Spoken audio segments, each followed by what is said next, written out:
Hi friends, இன்னைக்கு உருளைக்கிழங்கும் கத்திரிக்காயும் வச்சு ஒரு சூப்பரான தவா ஃப்ரை வந்து எப்படி செய்யலான்னு பார்க்கலாம் வாங்க. அதுக்கு ஃபஸ்ட்டே ஒரு 4-5 சின்ன உருளைக்கிழங்கை எடுத்து நல்லா வேக வச்சு 2 கட் பண்ணி எடுத்துக்கலாம். இப்போ கத்திரிக்காய் இதெல்லாம் வந்து ஸ்டஃபிங் பண்ணுறதுக்காக நம்ம மசாலா ஒன்று ப்ரிப்பேர் பண்ணிக்கலாம். 1 ஸ்பூன் தனியாத்தூள், 1 spoon Kashmiri red chilli powder, 1/2 spoon garam masala சேர்த்துக்கலாம், 1/2 ஸ்பூன் வந்து ஜீரகம் பவுடர் வந்து சேர்த்துக்கலாம்.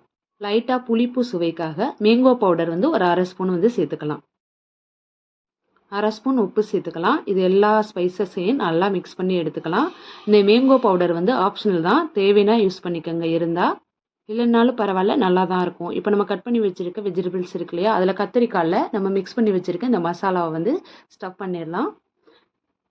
இந்த க்ரீன் சில்லி, இந்த கத்திரிக்காய் எல்லாத்துலேயும் இந்த மசாலா வச்சுட்டு பேலன்ஸ் இருக்க மசாலாவில் கொஞ்சமாக தண்ணி ஊற்றி நல்லா மிக்ஸ் பண்ணி எடுத்துக்கலாம்.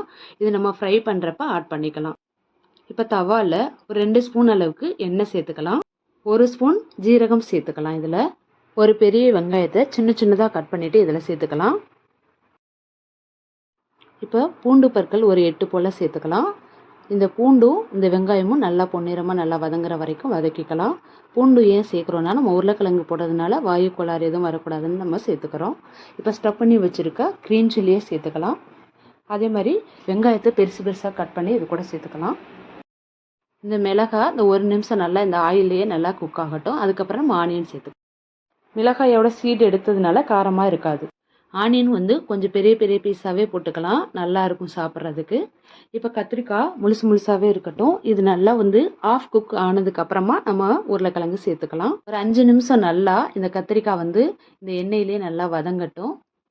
இப்போ நம்ம வேக வச்சு எடுத்துருக்க உருளைக்கிழங்கு இது கூட சேர்த்துக்கலாம். நல்லா பெரிய பெரிய பீசஸாகவே போட்டுக்கோங்க. சப்பாத்தி கூட வச்சு சாப்பிட்றப்ப ரொம்ப டேஸ்ட்டாக இருக்கும். இப்போ இதுக்கு ஒரு 1/2 ஸ்பூன் மஞ்சள் தூள் சேர்த்துக்கலாம். தேவையான அளவு வந்து உப்பு சேர்த்துக்கலாம்.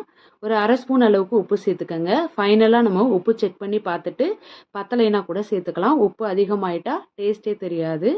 இப்போ நல்லா இதை எல்லாத்தையும் மிக்ஸ் பண்ணிவிட்டு ஒரு 10-15 நிமிஷம் அப்படியே நல்லா வேக வச்சுக்கலாம். இப்போ நம்ம வந்து பேலன்ஸ் மசாலா வச்சுருக்கோம் இல்லையா, ஸ்டஃபிங் பண்ணிவிட்டு அது தண்ணி ஊற்றி கலக்கி வச்சுருக்கோம் பாருங்கள், அதே இது கூட வந்து சேர்த்துக்கலாம். சேர்த்துட்டு இது வேகிற அளவுக்கு தேவையான தண்ணி வந்து நம்ம சேர்த்துக்கலாம். ஏன்னா கத்திரிக்காய் வந்து பாதி தான் குக் ஆகிருக்கு. ஸோ வந்து கொஞ்சம் தண்ணி சேர்த்துட்டு இது நல்லா வந்து ஒரு 10-15 நிமிஷம் நம்ம வேக விட்டுறலாம். இப்போ ஒரு கொத்து கருவேப்பிலை இதில் சேர்த்துக்கலாம். கருவேப்பிலை சேர்த்ததுக்கு அப்புறமா நல்லா கிளறி விட்டுட்டு ஒரு 10 நிமிஷம் வந்து அப்படியே லோ ஃப்ளேமில் சிம்மில் வச்சுட்டிங்கன்னா இதோட எசன்ஸ் எல்லாம் நல்லா இறங்கி எண்ணெய்லாம் பிரிஞ்சு சூப்பரான ஒரு கறி வந்து நம்மளுக்கு ரெடி ஆயிரும். ஒரு 10 நிமிஷம் அப்படியே லோ ஃப்ளேமில் மூடி போட்டு அப்படியே மூடி வச்சிடலாம். அப்போ தான் அதோட எண்ணெய்லாம் பிரிஞ்சு சூப்பரான ஒரு கன்சிஸ்டன்சியில் நம்மளுக்கு வந்து கிடைக்கும். அவ்வளோதாங்க, சூப்பரான தவா ஃப்ரை வந்து ரெடி ஆயிருச்சு. இது ரசம் சாதம், சப்பாத்தி, பூரி எல்லாத்துக்கும் கூட சைடிஷ்க்கு செம்மையாக இருக்கும். ஒன்ஸ் ட்ரை பண்ணி பார்த்துட்டு உங்கள் கமெண்ட்ஸை வந்து சொல்லுங்கள். தேங்க்ஸ் ஃபார் வாட்சிங். Thank you so much.